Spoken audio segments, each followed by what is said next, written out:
예상이고요. 오늘 함께 나눌 말씀은 로마서 8장 12절에서 17절까지의 말씀입니다. 우리 천천히 합독하도록 하겠습니다. 그러므로 형제들아, 우리가 빚진 자로 돼 육신에게 져서 육신대로 살 것이 아니니라. 너희가 육신대로 살면 반드시 죽을 것이로되 영으로서 몸의 행실을 죽이면 살리니 무릇 하나님의 영으로 인도함을 받는 사람은 곧 하나님의 아들이라. 너희는 다시 무서워하는 종의 영을 받지 아니하고 양자의 영을 받았으므로 우리가 아빠, 아버지라고 부르짖느니라. 성령이 친히 우리와 영과 더불어 우리가 하나님의 자녀인 것을 증언하시나니 자녀이면 또한 상속자, 곧 하나님의 상속자요 그리스도와 함께한 상속자니 우리가 그와 함께 영광을 받기 위하여 고난도 함께 받아야 할 것이니라. 아멘. 자, 오늘 바울 사도는 우리 그리스도인들의 정체성이 어떠한지에 대해서 오늘 본문 말씀을 통해 세 가지로 얘기를 해줍니다. 12절에서는 빚진 자라는 표현이 있고요. 또 15절에는 양자, 하나님의 자녀라는 표현이 있습니다. 그리고 17절에는 상속자라는 표현이 있습니다. 우리가 예수 그리스도를 믿고 이 땅을 살아가면서 우리가 주님 앞에 서는 그 순간까지 우리에게 하나님께서 새롭게 부여해 주신 이 세 가지의 정체성에 대해서 결코 잊지 않고 우리가 세상을 살아갈 수 있었으면 좋겠습니다. 이제 며칠 후면 광복절이 다가옵니다. 어느새 이제 광복 75주년이죠. 광복이라고 하는 것은 정말 우리가 일제시대의 그 식민 지배에서 벗어나서 자유 대한민국의 발걸음을 내딛게 된 그런 역사적인 순간이죠. 노예가 된다는 것, 종이 된다는 것, 식민 지배를 받는다는 결코 즐거운 일이 아닙니다. 근데 우리가 이렇게 45년 8월 15일에 맞이한 이 광복의 기쁨, 광복으로 맞이한 그런 자유, 그래서 오늘 우리가 누리고 있는 것은 참 너무나 놀라운 하나님의 은혜죠. 근데 우리가 이제 오늘 말씀을 통해서 다시 한번 우리에게 주어진 그런 영적인 의미에서의 자유, 우리가 다시 한번 생각해 볼 필요가 있습니다. 이 땅에서 우리가 육신을 가지고 살아가면서 육신의 자유를 덧입는 것도 참으로 놀라운 은혜이지만 죄와 사망의 종노릇하던 저와 여러분들이 이제는 그 종의 신분을 벗어나서 이제 하나님의 자녀라는 그런 놀라운 신분의 변화를 경험하게 되었다는 것이 얼마나 큰 은혜인가를 다시 한번 오늘 말씀을 통해서 돌아볼 수 있는 시간이 되었으면 좋겠습니다. 여러분, 오늘 바울 사도는 가장 먼저 우리에게 빚진 자라는 그런 정체성에 대해서 생각해 보게 해줍니다. 오늘 본문 12절 말씀은 그러므로 형제들아, 우리가 빚진 자로 돼 육신에게 져서 육신대로 살 것이 아니니라 라고 이렇게 권면을 해줍니다. 빚을 져본 분이 있을 거예요. 저도 이제 내일이면 다시 빚을 져야 합니다. 빚은 이미 진 빚이지만 빚을 지면 은근히 그 빚이 우리의 삶에 영향을 미치게 됩니다. 이자만 갚아 나가다가 나중에 이제 전세 자금을 빼서 갚아야 되는 경우면 그 부담감이 오히려 덜할지도 모릅니다. 그러나 원금을 갚아 나가야 되는 그런 상황 가운데 있다면 더더욱 그 빚의 영향력은 큽니다. 빚을 지면 그만큼 빚은 우리의 삶을 그렇게 사로잡습니다. 자, 우리는 죄의 빚을 지고 삶을 살아가던 존재들이었습니다. 누구나 연약한 인생은 죄를 짓습니다. 죄를 지으면 죄의 대가에 대한 그러한 빚진 자의 마음을 갖게 됩니다. 양심의 가책을 느끼고 죄의 삭신 사망을 두려워하는 삶을 살아갈 수밖에 없습니다. 근데 하나님께서 이 빚을 탕감해 주신 것입니다. 하나님께서는 그 아들 예수 그리스도 안에서 우리의 죄의 문제를 해결해 주시기로 미리 예정하시고 미리 계획하시고 그 아들 예수 그리스도를 이 땅에 보내주셔서 예수 그리스도의 십자가의 죽으심으로 말미암아 모든 인류의 죄의 문제를 하나님은 단번에 그 희생으로 해결해 주시기로 계획하셨고, 그 역사의 계획대로 예수님은 이 땅에 인간의 몸을 입고 오셨을 뿐만 아니라 십자가를 지시기까지 온전히 순종하심으로 말미암아 그 역사를 우리에게 이루어 주셨습니다. 그래서 우리가 두려워하는 죄의 빚, 그래서 늘 죄의 종으로, 사망의 종으로 그렇게 두려움 가운데 살아갈 수밖에 없는 우리에게 진정한 자유를 선포해 주셨습니다. 그리고 우리는 우리의 그 신분이 변화되어져서 이제는 하나님의 양자, 거룩한 하나님의 자녀라는 신분을 얻게 된 것입니다. 이것이 얼마나 놀라운 은혜인가라는 부분은 아무리 설명을 드려도 지나치지 않을 정도로 정말 놀라운 은혜죠. 그 놀라운 은혜를 저와 여러분이 경험하고 또한 그 은혜 안에 우리가 살고 있다는 사실을 늘 우리가 하나님 앞에서 기억하는 삶을 살아야 될 줄 믿습니다. 그렇기 때문에 이 은혜를 얻은 자가, 이 은혜의 빚을 하나님께 진 자로서 우리는 육신대로 살면 안 된다라는 것이 바울 사도가 우리에게 주는 오늘 본문의 첫 번째 권면입니다. 신분이 변화되어졌는데 여전히 종의 삶을 살아가고 있던 그 삶의 방식대로 삶을 살아서는 안 된다라는 것은 어찌 보면 너무나도 당연한 거죠. 그렇지 않습니까? 여러분, 그 어린아이들이 읽는 동화책 중에 왕자와 거지라는 책이 있습니다. 왕자와 거지의 신분이 갑자기 바뀐 이야기죠. 같은 날, 같은 때에 이제 태어난, 그런 왕자로 태어난 인생이 있고, 거지로 태어난 인생이 있어요. 근데 이 왕자가 이렇게 밖에 나갔다가 그 거지를 보고 불쌍히 여겨서 도움을 주기도 하고, 또 친구로 삼아서 왕궁으로 불러들여서 함께 이렇게 우정을 쌓기도 하고, 그러다가 옷을 바꿔 입게 되죠. 옷을 바꿔 입고 이제 왕이 거지의 옷을 입고 밖으로 나갔다가, 이제 난 왕이라고 막 주장을 해도 신분을 증명할 수 있는 방법이 없었던 거예요. 그래서 이제 오히려 몰매를 맞고 이제 거지로 살아가고, 또 이제 궁에 들어간 거지는 왕의 옷을 입고 그에 걸맞지 않는 그 왕의 삶을 살아가는 그 우스꽝스러운 이야기가 있어요. 우리에게 주는 교훈도 참 많죠. 근데 그 이야기처럼 우리가 정말 죄의 종이라는 신분을 벗어나서 하나님의 자녀라고 하는 그런 놀라운 왕의 신분을 얻게 된 것 아니겠습니까? 그렇다면 삶의 양식, 삶의 태도가 변화되는 것은 너무나도 당연하다라는 겁니다. 그 갑자기 하루아침에 왕이 된 거지의 입장에서는 왕궁의 생활이 너무 불편한 거예요. 옷 입는 것, 또 밥 먹는 것, 또 지켜야 할 모든 예의 범절도 다 낯설고 다 힘들 수밖에 없어요. 그러나 이제 우리가 그리스도인으로서 생각해보면 우리에게도 마찬가지죠. 하나님의 자녀라는 거룩한 신분을 갖고 우리 이 땅을 살아가야 되는 거예요. 그래서 하나님은 그 거룩한 신분에 걸맞는 그러한 삶을 우리에게 요구하시는, 우리 기대하시는 거죠. 그런데 우리의 입장에서는 여전히 예전의 삶을, 예전의 육신의 소욕대로 내 마음이 원하는 대로 내 만족스러운 대로 삶을 살아가던, 육신을 따라가던 삶에 익숙했던 우리가 하나님은 우리에게 영을 따라 살라고 하는데 도대체 그 삶이 쉽지가 않은 거예요.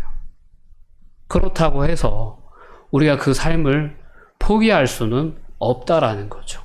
우리에게 주어진 거룩한 삶에 대한 도전은 우리가 끊임없이 주님 오시는 그날까지 감당해 나가야 할 우리의 의무가 되었다라는 거죠. 그 사실을 우리가 분명히 기억할 수 있기를 바울 사도는 우리에게 권면하고 있는 겁니다. 우리는 육신에게 빚을 진 것이 아니라는 거예요. 우리가 빚을 졌지만 그 빚은 하나님의 은혜의 빚입니다. 하나님께 진 빚이에요. 근데 하나님께서 그 빚을 우리에게 갚아라 라고 우리에게 요구하시지 않습니다. 야, 내 아들 예수 그리스도의 생명의 대가를 지불하고 내가 너희를 구원하였으니 너희의 생명을 나에게 바쳐라 라고 이렇게 우리의 생명을 요구하시는 그런 분이 아니세요. 그저 하나님께서 우리 기대하시는 삶의 모습이 있다면, 야, 새로운 신분, 내가 너희에게 이 큰 희생을 치르면서 너희에게 부여한 그 새로운 정체성, 하나님의 백성, 하나님의 자녀라는 그 정체성에 걸맞는 삶만 살아줘라 그러면 세상 사람들이 너희의 그 구별된 거룩한 삶을 보고 나에게 영광을 돌리는 그러한 삶을 살아갈 수 있을 것이다 라는 것이 하나님의 기대예요.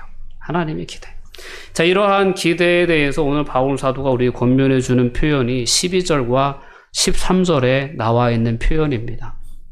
우리가 빚을 졌는데 그 빚은 육신에 진 빚이 아니다라는 겁니다. 하나님께 진 빚이고, 그렇기 때문에 우리는 더 이상 육신대로 사는 삶이 되어서는 안 된다라는, 이전처럼 그저 거지가 거지의 삶을 궁해서 살아가려고 하면 안 되는 것처럼 우리가 이전처럼 육신대로 살려고 하면 우리는 반드시 죽을 수밖에 없다라는 것이 바울 사도가 우리에게 분명히 깨닫게 해주는 영적인 진리입니다.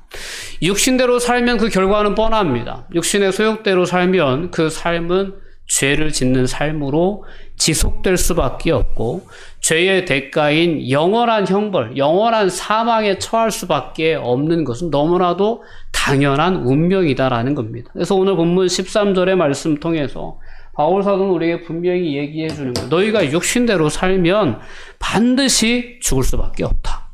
그러나 잘 생각해봐라. 영으로서 너희 몸의 행실을 죽이면 거꾸로 살게 될 것이다.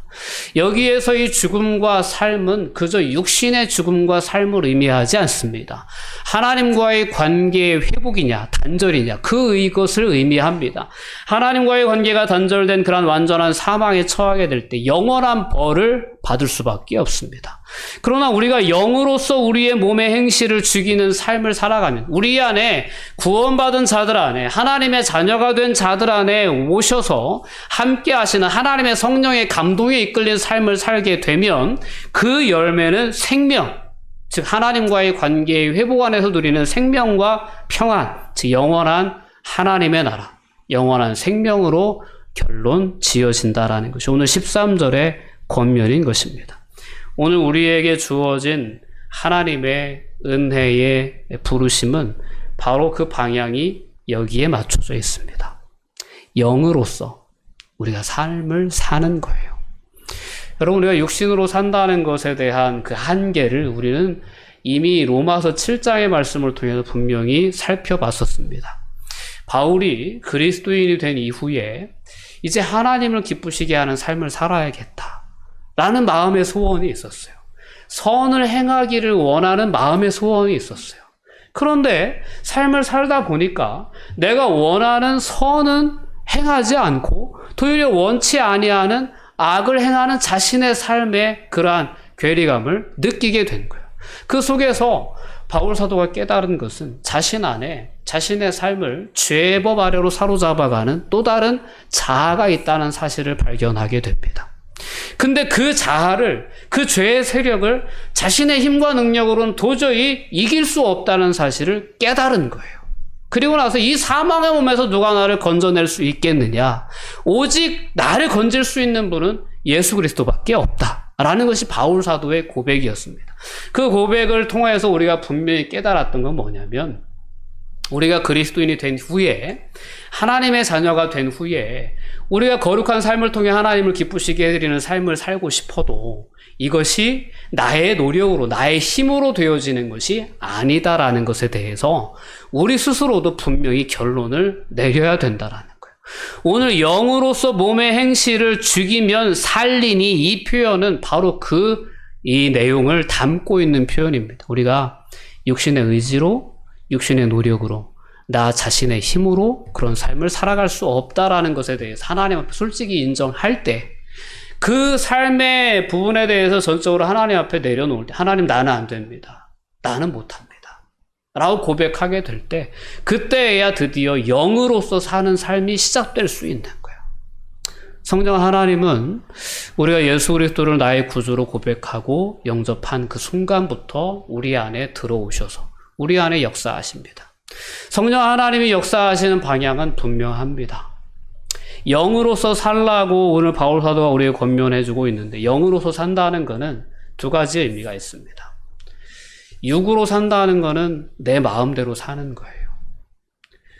내 기쁨을 위해, 내 만족을 위해, 나를 즐겁게 해주는 여러 세상의 그런 요소들을 향해 우리가 삶의 방향을 설정하고 내 뜻대로 살아가는 것이 육신을 따라 살아가는 것이라면, 영으로서 산다는 것은 그 반대예요. 우리 안에 와 계신 성령님이 우리에게 주시는 성령의 감동을 따라 내 삶의 방향을 정하는 것이 영으로서 사는 삶의 첫 번째 그러한 부분입니다.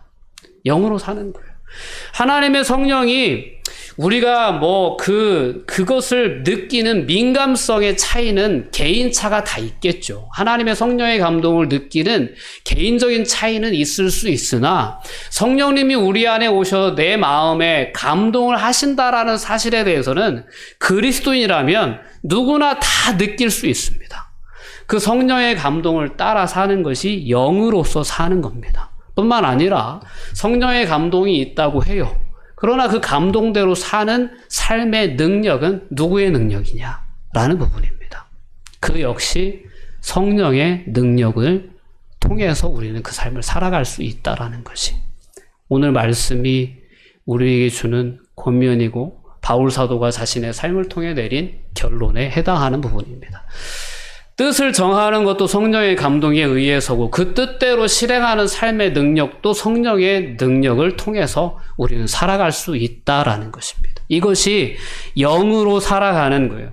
영으로서 몸의 행실을 죽이면 우리는 영생과 평안을 누리게 되는 삶을 살아갈 수 있게 되는 것입니다. 14절 말씀으로 넘어가 보면, 그렇기 때문에 골로새서 3장에서는 바울 사도가 이런 권면을 해주고 있습니다. 우리 함께 읽어볼게요. 그러므로 땅에 있는 지체를 죽이라. 곧 음란과 부정과 사욕과 악한 정욕과 탐심이니 탐심은 우상 숭배니라.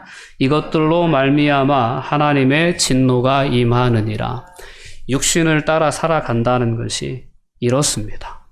그렇기 때문에 바울 사도는 다른 서신서인 골로새서에서 땅에 있는 지체를 죽이라고까지 말씀합니다. 오늘 본문에서는 영으로서 몸의 행실을 죽이라라고 표현하셨다면, 오늘 골로새서에서는 땅에 있는 지체를 죽이라고까지 말씀하셨습니다. 왜 이런 싸움이 필요할까요? 육신을 따라 사는 삶은 죄를 지을 수밖에 없습니다. 죄를 지을 수밖에 없어요. 그래서 우리가 영을 따라 사는 삶이 왜 필요한가를 우리가 다시 한번 분명히 오늘 말씀을 통해 깨달을 수 있어야 합니다. 우리가 육신 안에 있는 동안 성령 안에 거하는 자들이라 할지라도 우리가 여전히 연약한 육신을 입고 이 땅을 살아가는 동안은 끊임없이 지속적으로 죄에 대항해서 싸우는 과정이 필요합니다. 이게 영적인 전쟁이죠. 근데 이 싸움을 우리는 매일의 삶 속에서 끊임없이 지속해 나가야 됩니다. 우리의 육신의 소욕은 끊임없이 죄를 지을 수 있는 개연성을 가득 안고 있습니다. 그렇기 때문에 몸의 행실을 영으로서 억누르고 죽이는 것이 죄를 짓지 않고 우리가 성령의 소욕을 따라 승리하는 삶을 살아갈 수 있는, 우리가 행할 수 있는 비결인 거예요. 그래서 영으로서 몸의 행실을 죽이라, 땅에 있는 지체를 죽이라는 그러한 권면들은 우리의 영적인 싸움, 영적인 전쟁에서 우리가 승리할 수 있는 비결로서 우리에게 주어진 권면이라고 우리가 이해할 수 있기를 바랍니다. 여러분, 이렇게 우리에게 주어진 새로운 정체성에 걸맞는 삶을 살아가기 위해서 우리는 우리의 몸의 행실을 죽이고 영으로 사는, 영을 따라 사는 삶을 끊임없이 매일매일 결단해야 될 줄 믿습니다. 이것이 하나님의 자녀라고 하는 새로운 우리에게 부여한 너무나도 영광스러운 그 직분에, 그 정체성에 걸맞는 삶의 자세다라는 사실입니다. 이어지는 14절의 말씀을 우리 함께 읽어보도록 하겠습니다. 무릇 하나님의 영으로 인도함을 받는 사람은 곧 하나님의 아들이라. 하나님의 아들은 하나님의 영으로 인도함을 받는 사람입니다. 여기에 이의를 제기할 수 있는 그리스도인은 아무도 없습니다. 왜 그러냐면 우린 모두 다 하나님의 은혜의 빚을 진 자입니다. 하나님이 우리를 하나님의 전적인 은혜로 하나님이 우리를 하나님의 자녀로 거듭나게 해 주셨어요. 그리고 우리 안에 성령도 보내주셨어요. 이제 우리에게 남은 의무라고 할 것이 있다면 우리 안에 보내주신 성령의 감동을 따라 우리가 순종하는 삶을 살아가는 거예요. 그러면 그 삶은 하나님께 영광을 돌려드리는 삶이 될 수 있는 거예요. 로마서 12장에 나와 있는 우리가 우리의 삶을 하나님이 기쁘게 받으시는 거룩한 산 제물로 하나님께 드리라는 그러한 삶의 권면에 걸맞는 삶을 살아낼 수 있는 비결은 오직 여기에 있습니다. 하나님의 영의 인도함을 받는 삶입니다. 받는 거예요. 우리가 능동적으로 그런 삶을 살아갈 수 있는 게 아니고 성령으로 하나님의 영으로부터 그와 같은 삶을 살아갈 수 있는 은혜를 받는 거예요. 능력도 받는 거고 감동도 받는 겁니다. 하나님이 주시는 거예요. 이 능력을 의지하여 우리가 살아가겠다고 우리의 삶의 모든 부분을 하나님의 성령의 역사에 전적으로 내려놓고 위임할 때 이 삶은 사라질 수 있는 가능성이 열리는 겁니다. 여러분, 이 부분을 우리가 분명히 깨달을 수 있었으면 좋겠습니다. 나의 능력으로 나의 지혜로 사라지는 것이 아님에 대해서 다시 한번 겸손히 하나님 앞에 고백할 수 있었으면 좋겠습니다. 하나님 도와주세요. 하나님 깨닫게 해주세요. 내 안에 역사하시는 성령 하나님, 이 하루의 삶, 나의 삶의 방향을 정해주시고 그 방향대로 나아갈 수 있도록 내게 힘도 주시고 끊임없이 감동 주시고 내가 잊지 않게 해달라고 우린 끊임없이 겸손한 자세로 우리의 삶에 성령 하나님의 임재를 인정하며 그분의 감동과 그분의 도우심을 의지하며 살기로 결단하는 삶의 자세가 매일매일 필요하다라는 것입니다. 그런 사람들이 곧 하나님의 아들이다라는 겁니다. 자, 이어지는 15절 말씀으로 우리 함께 가볼까요? 우리에게 주신 이런 은혜가 이런 영접하는 자, 곧 그 이름을 믿는 자들에게 하나님의 자녀가 되는 권세를 주셨다. 그리고 이런 은혜는 하나님의 이러한 예정에 따라 예수 그리스도로 말미암아 우리에게 주어진 것이다라는 에베소서의 말씀입니다. 자, 이런 어떤 그 은혜를 덧입은 자로서 우리에게 변화되어진 놀라운 변화에 대해서 오늘 15절 말씀은 이렇게 이야기합니다. 우리 함께 읽어볼게요. 너희는 다시 무서워하는 종의 영을 받지 아니하고 양자의 영을 받았으므로 우리가 아빠, 아버지라고 부르짖느니라. 아멘. 앞서 잠깐 말씀드렸지만 우리는 종의 신분을 가지고 있던 자들이었습니다. 근데 이제는 하나님의 은혜로 말미암아 하나님의 양자가 되었습니다. 그래서 이제 우리는 모든 그리스도인들은 하나님을 아빠, 아버지라고 부를 수 있는 은혜를 덧입게 되었습니다. 왕자와 거지의 이야기에서 그 신분의 변화는 그저 이 세상에서의 신분의 변화로 그치는 그냥 이야기일 뿐입니다. 그 변화만 해도 얼마나 놀라운 변화를 초래합니까? 얼마나 많은 삶의 변화를 이끌어 옵니까? 근데 우리에게 주어진 이 신분의 변화는 이 땅에서의 어떤 신분의 변화로 그치는 것이 아닙니다. 영원한 형벌에 거하느냐, 아니면 영원한 생명에 들어가느냐, 정말 영생의 문제가 달려있는 놀라운 그러한 신분의 변화라는 사실을 분명히 기억해야 합니다. 종의 영, 늘 두려워 살 수밖에 없는 그러한 삶이에요. 영원한 사망, 영원한 형벌에 처할 것에 대한 두려움이 있었어요. 아무리 노력해도 벗어날 수 없는 그러한 종의 굴레를 하나님은 깨뜨려 주시고 우리로 하여금 하나님의 양자가 되게 하신 거예요. 우리가 하나님을 아빠, 아버지라고 부를 수 있게 된 거예요. 하나님을 아버지라고 부를 수 있는 분은 예수님 한 분밖에 없으셨습니다. 그렇지 않습니까? 예수님이 겟세마네 동산에서 기도하실 때 아빠, 아버지라고 하나님을 부릅니다. 십자가의 길을 걸어가셔야 되는 건 너무나도 당연한 하나님의 뜻이라는 것을 예수님은 아셨지만 그 순간만큼은 그가 느꼈던 그 고통과 슬픔을 어린 아이처럼 아빠, 아버지라고 하나님을 부르며 하나님께 그 모든 사정을 토로하셨던 예수님.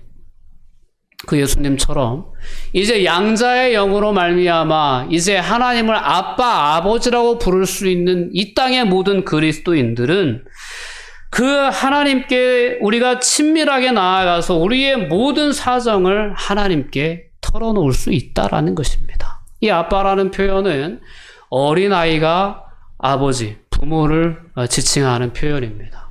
어린아이 때 한번 생각해 보세요.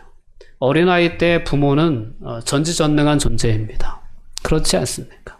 부모, 우리 아빠, 우리 엄마, 끝이죠. 그거면.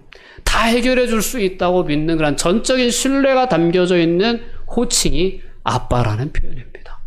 오늘 우리가 예수 그리스도 안에서 하나님의 자녀로, 양자로 거듭난 자로서 하나님 아버지를 어떻게 인식할 수 있느냐?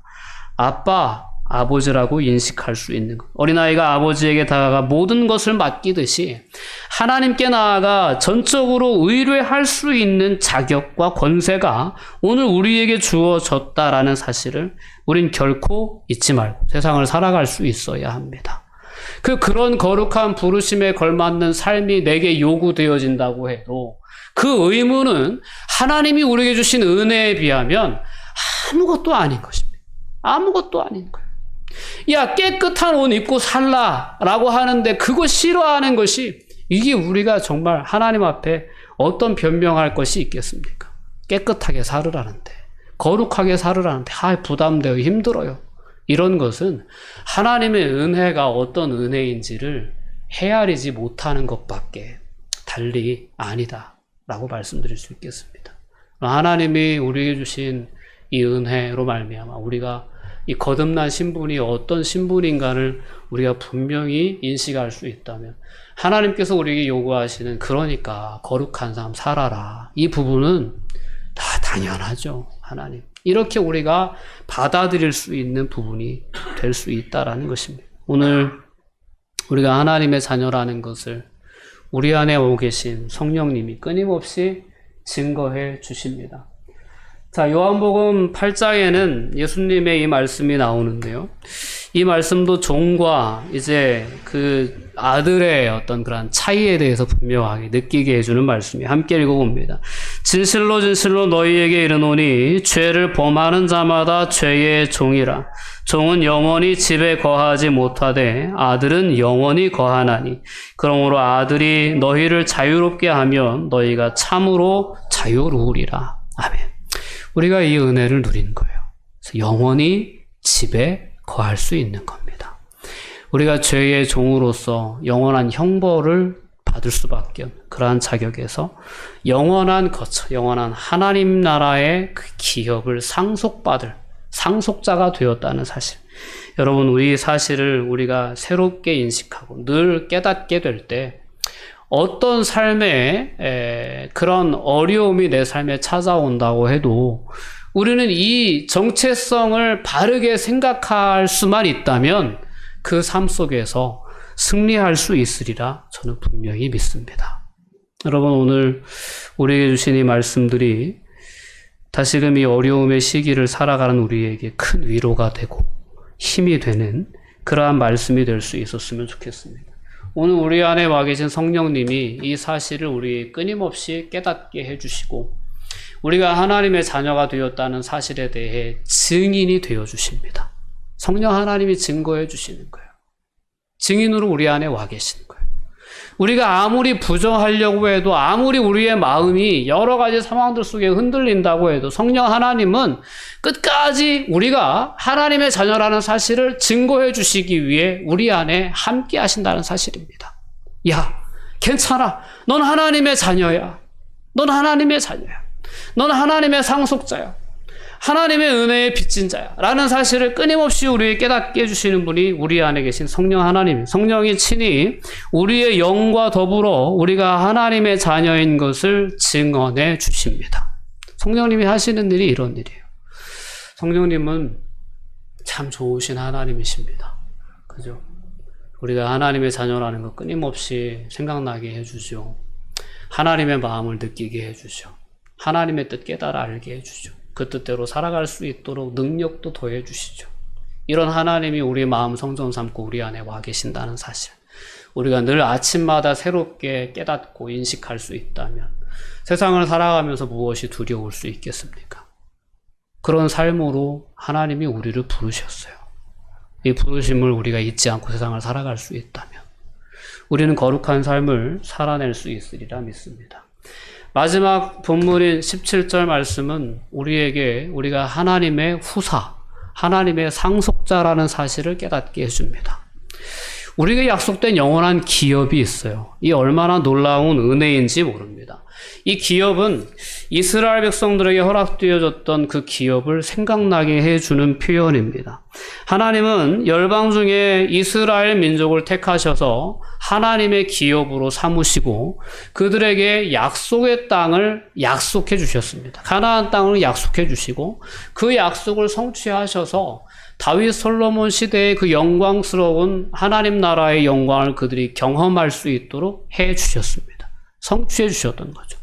오늘 이 시대를 살아가는 그리스도인들이 그런 의미에서 하나님의 후사, 하나님의 상속자가 되었다라는 사실을 바울 사도는 오늘 17절 말씀을 통해 분명히 깨닫게 해줍니다.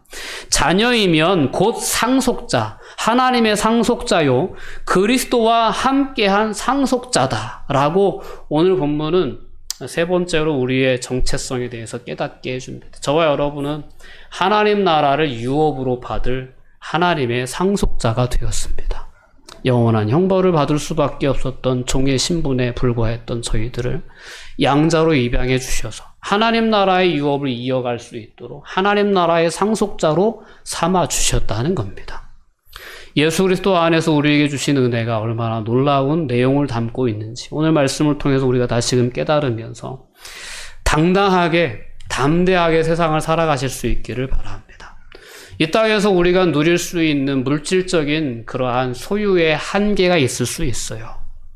내가 원하는 것 할 수 없고 내가 먹고 싶은 것 먹을 수 없고 입고 싶은 것 입을 수 없는 그러한 가난이라고 하는 굴레가 있을 수 있어요. 그러나 그것은 단지 이 육신의 한계, 육신의 장막 안에 있을 때의 한계일 뿐입니다. 여러분 우리에게 약속하신 하나님의 약속을 늘 잊지 말고 바라보실 수 있길 바랍니다. 이 땅에서 내가 누리고 싶은 거 다 누리지 못한다고 해도 하나님이 우리에게 약속하신 이와 같이 영원한 하나님 나라의 유업을 우리에게 약속해 주십니다. 그러니까 하나님 나라의 상속자라는 이 정체성을 잊지 않고 세상을 살아간다면 그까이 거 세상에서 뭐 조금 없다고 해도 우리가 절대 주눅들 이유가 없는 하나님의 자녀 아니겠습니까? 이런 정체성을 가지고 하나님은 우리가 이 땅을 살아가기를 기대하시는 줄 믿습니다. 예수 그리스도의 오심으로서 시작된 이 새 질서의 세계에서는 성령을 따라 성령의 인도하심을 따라 살아가는 성도들이 하나님의 후사고 그들에게 약속된 땅은 영원한 하나님의 나라입니다. 이스라엘 민족에게 가나안 땅을 마침내 허락하셨던 하나님께서 저와 여러분들 이 땅을 살아가는 그리스도인들에게도 분명히 영원한 하나님 나라의 안식을 허락해 주실 것입니다. 이 하나님을 신뢰하고 우리가 그 영원한 구속을 바라보며 오늘의 삶을 살아가는 줄 믿습니다. 이제 남은 것은 우리에게 주어진 선한 싸움을 끝까지 잘 감당해 나가는 일인 줄 믿습니다. 그 싸움에 대해서 오늘 17절 후반부는 이렇게 표현합니다. 우리가 그와 함께 영광을 받기 위하여 고난도 함께 받아야 할 것이니라 라고 표현했는데 이 표현이 곧 그 선한 싸움을 의미합니다. 영적인 싸움을 의미하는 거예요. 자, 예수 그리스도께서 이 땅에 오셔서 그가 보여준 삶은 하나님의 뜻에 전적으로 온전히 순종하는 삶의 본을 우리에게 보여주셨어요.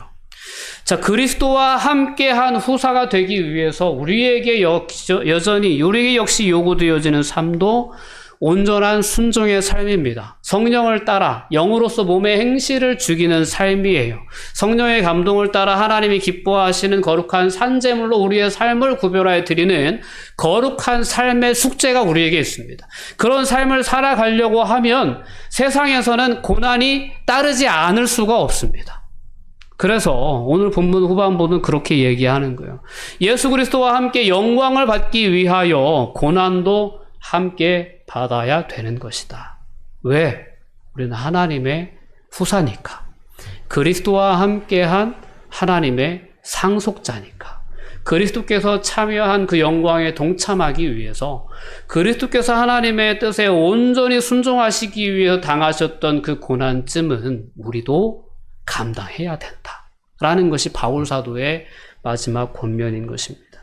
여러분, 우리에게 허락되어진, 우리에게 약속되어진 하나님의 나라라고 하는 그러한 유업을 생각해 볼 때 그 나라를 상속하기 위해서 우리가 그분의 뜻에 순종하는 삶을 살아가다가 경험하는 고난을 경험하는 것은 어쩌보면 당연한 것입니다. 근데 생각해 보세요.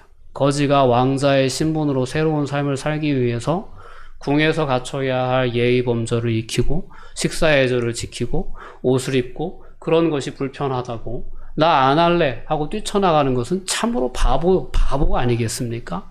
여러분, 우리의 삶도 마찬가지예요. 우리가 거룩한 신분을 우리에게 주셨는데 영원한 하나님의 나라의 상속자로 우리를 세워주셨는데 하나님 하다 도저히 불편해서 하나님 뜻대로 사는 거, 영으로 몸의 행실을 죽이는 이 거룩한 삶을 살면 도저히 못 살겠다.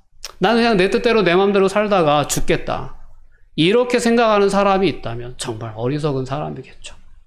오늘 우리는 다시금 하나님의 부르심, 그리고 그 부르심의 안에서 우리에게 허락되어진 하나님의 은혜가 얼마나 놀라운 은혜인가를 다시 한번 생각해 보시고, 우리에게 주어진 하나님의 은혜에 비친 자, 또한 하나님의 양자된 하나님의 자녀라는 거룩한 정체성, 하나님의 나라를 유업으로 받을 상속자라고 하는 정체성을 결코 잊지 않고 우리가 이 땅을 살아갈 수 있기를 바랍니다. 그래서 오늘 본문이 권면해 주는 것처럼 영으로서 삶을 살아내는 그러한 하나님이 기뻐하시는 삶을 살아내는 그리스도인들로 저와 여러분들이 이 땅 가운데 설 수 있기를 주님의 이름으로 축원드립니다. 기도하시겠습니다. 사랑과 은혜가 충만하신 아버지 하나님, 감사와 영광을 돌려드립니다. 오늘도 말씀을 통해서 하나님께서 예수 그리스도 안에서 우리에게 허락하신 그런 새로운 정체성을 깨닫게 하시니 감사합니다. 이제 하나님의 양자가 되어서 하나님의 나라의 유업을 이어가야 할 그러한 책임이 우리에게 있습니다. 그 역사를 저희들에게 맡겨주셨습니다. 하나님, 감사함으로 기쁨으로 이 길을 걸어갈 수 있게 하여 주시옵소서. 영을 따라 몸의 행실을 죽이며 하나님의 뜻에 온전히 순종하는 삶을 살다 보면 때로는 고난이라는 터널도 통과해야 될 때가 있겠지만 하나님, 기쁨으로 감당할 수 있도록 주님 저희들을 축복하여 주시옵소서. 하나님, 어려운 시기들을 다 겪고 있습니다. 그러나 이 시기를 겪는 중에도 우리가 기억해야 할 것은 우리가 하나님의 자녀, 하나님의 거룩한 상속자라는 사실을 늘 잊지 않고 세상을 살아가야 되는 것인 줄 믿습니다. 어떤 순간에서든지 이 은혜로 말미암아 기뻐할 수 있게 해주시고 담대할 수 있게 하여 주시고 이 은혜로 말미암아 하나님 거룩한 삶을 살아낼 수 있도록 주님 저희들을 인도하여 주시옵소서. 감사드리며 예수님의 이름으로 기도하옵나이다. 아멘.